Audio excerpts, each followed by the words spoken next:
तो यह महिला मानसिक है, या कम से कम वह दावा करती है कि वह है, और वह इस आदमी को लाखों डॉलर का धोखा देने वाली है। अब उसका नाम राचेल ली है, ऑरेगन में रहती है। यह आदमी उसके मानसिक दुकान में आता है। उसका नाम राल्फ है और राल्फ 55 साल का है और बेचारा आदमी बहुत अकेला है और वह एक मानसिक से सलाह चाहता है। लेकिन राचेल ली उसे एक आसान निशाना मानती है। मेरा मतलब है वह एक अकेला बूढ़ा आदमी है। उसने कभी शादी नहीं की, वह कभी किसी रिश्ते में भी नहीं रहा, और सबसे महत्वपूर्ण बात, वह लाखों डॉलर का मालिक है क्योंकि उसके परिवार के पास एक सफल वृक्ष फार्म है। और इसलिए राचेल ली उसे एक मानसिक रीडिंग देती है और वह उसे वह सब कुछ बताती है, और इसलिए बाद में वह बार बार उसके पास वापस जाने लगता है और अपने जीवन के बारे में और अधिक खुलासा करता है, और उनका रिश्ता व्यक्तिगत होने लगता है। वे साथ समय बिताने लगते हैं। राल्फ उसे छोटे उपहार खरीदता है और उसे चेक लिखता है उसे चाहिए। अंततः राल्फ उसे अपनी व्यक्तिगत घरेलू सहायिका के रूप में नियुक्त कर लेता है, और बाद में वह उसे अपने बुजुर्ग पिता के वित्त का ध्यान रखने के लिए नियुक्त करता है, उसके बिलों का भुगतान करने में मदद करना। और फिर वह राल्फ के बुजुर्ग पिता की पूर्णकालिक देखभाल करने वाली बन जाती है, और वह परिवार के व्यवसाय यानी सफल वृक्ष फार्म के वित्त का प्रबंधन करने में मदद कर रही है। तो अगले 2 वर्षों में राचेल धीरे धीरे राल्फ को उस पर भरोसा करने के लिए तैयार करती है, और वह उसकी सबसे अच्छी दोस्त होने का नाटक करती है, और वह अपने लिए $9,000 प्रति माह का भुगतान करने के लिए उसके वित्त का उपयोग करती है ताकि वह उसके लिए काम कर सके। अरे वाह! लेकिन फिर एक दिन राचेल ली राल्फ के पास एक भविष्यवाणी के साथ आती है, क्योंकि याद रखें वह मानसिक है। वह उसे बताती है कि वह भाग्यशाली है और जल्द ही वह किसी खास से मिलने वाला है, एक रोमांटिक रुचि। किसी के पास सुनहरे बाल और अंग्रेजी लहजा है, और यह राल्फ के लिए बहुत अच्छी खबर है। वह बहुत अकेला है और उसे सुनहरे बाल और अंग्रेजी लहजा पसंद है। तो उसके बाद राल्फ पोर्टलैंड एयरपोर्ट पर है और वह एक महिला द्वारा संपर्क किए जाने का सामना करता है। यह महिला मैरी, और मैरी उससे बातचीत शुरू करती है, और संयोग से उसके पास सुनहरे बाल और अंग्रेजी लहजा है, और मैरी उसे बताती है कि वह एक एक्सचेंज छात्रा है और उसकी उम्र 20 के दशक में है। अब इनमें से कोई भी सच नहीं है, लेकिन हम उस पर आएंगे। राल्फ और मैरी बातचीत शुरू करते हैं। वे एक दूसरे को पसंद करने लगते हैं, फ्लर्टिंग करते हैं। जल्दी ही वे हमेशा फोन पर बात कर रहे होते हैं। लेकिन वह कैलिफोर्निया में रहती है और वह ऑरेगन में रहता है, इसलिए उनका रिश्ता दूर का है, लेकिन वे एक दूसरे में वास्तव में रुचि रखते हैं। 2 साल बाद वे शादी कर लेते हैं, और यह एक त्वरित शादी है ताकि उसे वीजा मिल सके। तो वे एक रिश्ते में हैं। राल्फ बहुत खुश है। मेरा मतलब है उसने पहले कभी पत्नी नहीं रखी, भले ही यह दूरस्थ हो। वास्तव में भाई इतना प्यार में है कि वह एक ऐसा व्यक्तिगत लाइसेंस प्लेट फ्रेम बनवाता है जिस पर राल्फ हार्ट मैरी लिखा होता है। लेकिन जल्द ही मैरी राल्फ को बताती है कि वह एक बुककीपर भी है। तो राल्फ कुछ व्यवसाय की बुककीपिंग जिम्मेदारियां उसे सौंप देता है। तो अब राचेल ली और मैरी पूरी तरह से राल्फ के वित्त की जिम्मेदारी संभाल रही हैं, और फिर राचेल ली उसकी सभी निवेशों को बेच देती है और वह खुद को भुगतान कर रही है। वह मैरी को भुगतान कर रही है। राचेल ली अपने खुद के बॉयफ्रेंड को भी भुगतान कर रही है, और वे सभी राल्फ के पैसे से एक शानदार जीवन शैली जी रहे हैं। और विशेष रूप से राचेल ली राल्फ के कॉर्पोरेट क्रेडिट कार्ड का उपयोग करके अपने बॉयफ्रेंड के साथ दुनिया भर में यात्रा करना पसंद करती है। यहाँ वह पेरिस में है। यहाँ पेरिस में एफिल टावर की हमारी सालगिरह पर रात के खाने के लिए 5 सितारा रेस्तरां में। ओह, लेकिन यह और भी बुरा हो जाता है, क्योंकि एक दिन मैरी और राल्फ उन्होंने परिवार शुरू करने पर सहमति जताई। मेरा मतलब है राल्फ हमेशा एक बच्चा चाहता था। मेरा मतलब है किसी को पेड़ के खेत को सौंपने के लिए। अब यहाँ से यह वास्तव में अजीब हो जाता है।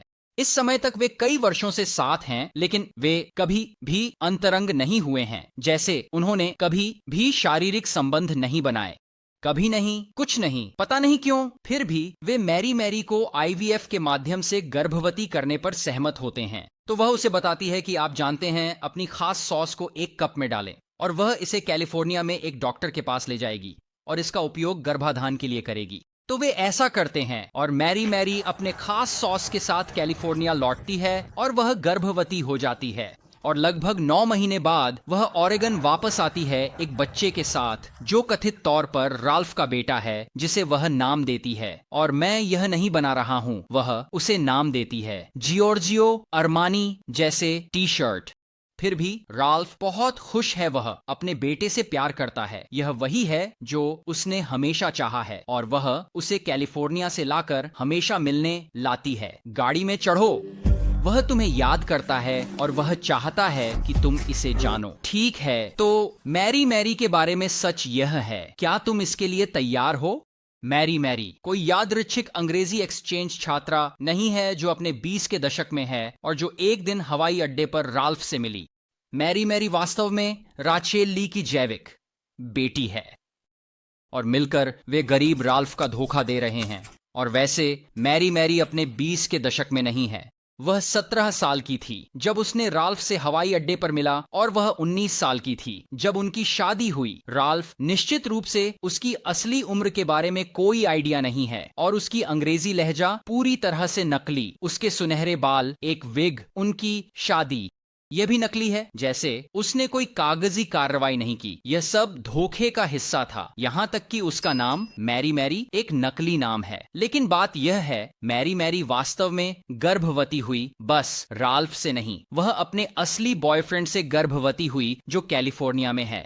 लेकिन छोटा जियोर्जियो अरमानी उसका बच्चा नहीं है। कथित तौर पर उसके बॉयफ्रेंड ने उसे अपने असली बच्चे का उपयोग करने की अनुमति नहीं दी, इसलिए उसे एक परिवार के सदस्य से एक बच्चा उधार लेना पड़ा। फिर उसने उस परिवार के सदस्य के बच्चे को समय समय पर ओरेगन में राल्फ के पास ले जाकर उसे बताया कि यह उसका बेटा है। तो यह बच्चा वीडियो में उसे डैड कहना उसका नहीं है और गरीब राल्फ वह इन सब बातों से अनजान है। और अगर आप सोच रहे हैं रे वह इतनी स्पष्ट धोखाधड़ी में कैसे फंस गया, खैर मुझे नहीं पता, मैं वह नहीं हूं, लेकिन मैं ईमानदारी से सम्मानपूर्वक सोचता हूं कि वह स्पेक्ट्रम पर हो सकता है। इसके अलावा याद रखें, वह बेहद अकेला था और वह वास्तव में किसी से जुड़ना चाहता था और अंततः कोई आया। खैर, लेकिन फिर राल्फ के लिए चीजें और भी खराब हो जाती हैं क्योंकि एक दिन उसके बुजुर्ग पिता का निधन हो जाता है। तो अब पूरा पेड़ फार्म उसका है।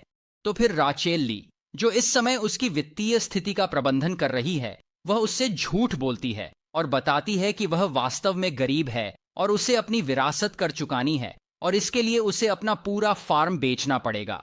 और इसलिए दुख की बात है, राल्फ उस पर विश्वास करता है और वह करता है। वह अपने परिवार के फार्म को, जिसे वह प्यार करता है, $12 मिलियन में बेच देता है। शायद राचेल ली उसके पैसे को नियंत्रित कर रही है नकद प्रवाह के साथ। वह इसका उपयोग अपने लिए बहुत सारी चीजें खरीदने में करती है। वह अपने लिए एक और मानसिक दुकान खरीदती है, कैलिफोर्निया में रियल एस्टेट में निवेश करती है, अपने प्रेमी के लिए एक विदेशी कार और रोलेक्स खरीदती है। ये नकली मानसिक लोग नियंत्रण से बाहर हैं। जब तक इस पूरी कहानी के बारे में याद रखने के लिए एक बात है, यह सब ओरेगन के कुछ छोटे शहरों में होता है। और छोटे शहरों के बारे में बात यह है कि छोटे शहरों के लोग चीजों पर ध्यान देने लगते हैं। उदाहरण के लिए, वह मानसिक दुकान जहां राचेल ली अपने पठन करती है, वहां हमेशा बाहर एक सफेद फेरारी खड़ी रहती है और शहर के लोग सोचते हैं इस शहर में कोई भी फेरारी कैसे खरीद सकता है, खासकर एक स्थानीय महिला जो मानसिक पठन करती है। यहाँ हर कोई पिकअप ट्रक चलाता है। तो फिर लोग बात करने लगते हैं और पड़ोसी मानने लगते हैं कि राल्फ को धोखा दिया जा रहा है और अंततः स्थानीय पुलिस शामिल हो जाती है और वे राल्फ के वित्तीय रिकॉर्ड की समन जारी करते हैं। और उसके बैंक रिकॉर्ड को देखकर ऐसा लगता है कि राल्फ ने कई घर, एक अपार्टमेंट कॉम्प्लेक्स, यूरोप की यात्राएं, एक बेंटले, एक फेरारी खरीदी है। तो पुलिस राल्फ के पास जाती है और वे कहते हैं, हे राल्फ, क्या तुमने एक फेरारी और ये सारी चीजें खरीदी हैं? और निश्चित रूप से राल्फ ने कहा, नहीं। तो 10 साल बाद राचेल ली और उसकी बेटी का धोखा आखिरकार तब ढाने लगता है जब इन महिलाओं ने उससे लगभग $15 मिलियन ठगे। और गरीब राल्फ, जब पुलिस उसे बताती है कि उसे धोखा दिया गया, तो वह बस अपना पैसा वापस चाहता है जो उससे ठगा गया था। लेकिन वह इतना अच्छा आदमी है कि वह वास्तव में राचेल ली और मैरी मैरी को परेशानी में नहीं डालना चाहता, क्योंकि वह अभी भी उनकी परवाह करता है। फिर भी वे अंततः परेशानी में पड़ जाती हैं और बम राचेल ली को गिरफ्तार कर लिया जाता है। यहाँ उसकी गिरफ्तारी की तस्वीर है और साथ ही बम मैरी मैरी को गिरफ्तार कर लिया जाता है और वे दोनों आखिर दोषी ठहराने के सौदे स्वीकार कर लेती हैं। लेकिन यहाँ एक बात है, गिरफ्तारी के बाद भी राल्फ अभी भी इस पर विश्वास करने से इनकार करता है। वह अभी भी सोचता है कि मैरी वास्तव में इंग्लैंड की यह गोरी महिला है जिससे वह बस एयरपोर्ट पर मिला था और जो उससे प्यार करती है। तो अपने दोषी ठहराने के सौदे के हिस्से पुलिस मैरी को राल्फ के साथ बैठने और उसे धोखेबाज मानने को कहती है। वे उसे विग उतारने को कहते हैं। जब वह उसके सामने अपनी विग उतारती है तो वह सच को देखता है और उसे विश्वास होता है कि इस महिला ने उसे धोखा दिया। खैर, राचेल ली को 9 साल की सजा सुनाई जाती है और मैरी को 2 साल और 6 महीने की सजा मिलती है और राचेल ली का बॉयफ्रेंड जो भी शामिल था उसे 2 साल की सजा मिलती है। और कथित तौर पर इसके बाद भी वर्षों तक राल्फ ने अभी भी अपनी शादी की अंगूठी पहनी रखी क्योंकि उसे परिवार होना बहुत पसंद था, भले ही वह नकली ही क्यों ना हो।